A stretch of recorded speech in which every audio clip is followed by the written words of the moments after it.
ದೇವರೇ ನೀವು ಉನ್ನತವಾದವರಪ್ಪ, ನೀವು ಕರುಣಿಸುವ ಕರ್ತನಪ್ಪ ಅಂದ್ರೆ ಅವರು ಸಂತೋಷ ಪಡ್ತಾರೆ. ನಿಮಗೆ ಹೆಂಗೆ ಸಂತೋಷ ಆಗುತ್ತೋ ಆ ತರ ನೀವು ಎಷ್ಟು ಸ್ತುತಿ ಮಾಡ್ತೀರೋ, ಎಷ್ಟು ಸ್ತೋತ್ರಗಳು ಸಲ್ಲಿಸುತ್ತೀರೋ, ಎಷ್ಟು ಘನತೆ ಅವರಿಗೆ ಕೊಡ್ತೀರೋ, ದೇವರು ಇಷ್ಟಪಡುವರಾಗಿದ್ದಾರೆ. ಎಲ್ಲರ ಮೇಲೆ ಅವ್ರ ಗಮನ ಹೋಗೋದಿಲ್ಲ.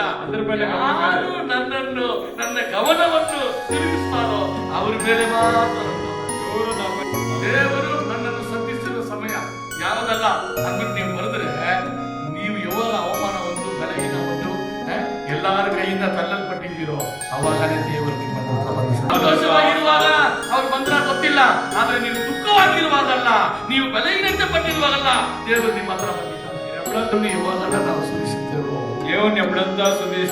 ದೇವರು ಅವಾಗಲ್ಲ ನಾವು ಕರುಣಿಸುವ.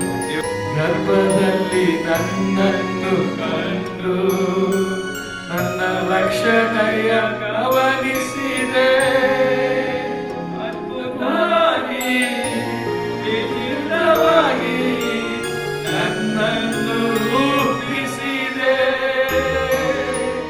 ಅದ್ಭುತವಾಗಿ ವಿಚಿತ್ರವಾಗಿ ನನ್ನನ್ನು ರೂಪಿಸಿದೆ. ಸ್ತೋತ್ರ ರಾಜ ಯೇಸು ರಾಜ ನನ್ನ ಕಾಣುವವನೇ, ದಿನವೂ ಕಾಣುವವನೇ. ನೀವು ಸುಧಿಸುವಾಗ ಅಲ್ಲ, ದೇವರ ಮಹತ್ವವನ್ನು ನೀವು ಕಾಣುತ್ತೀರ.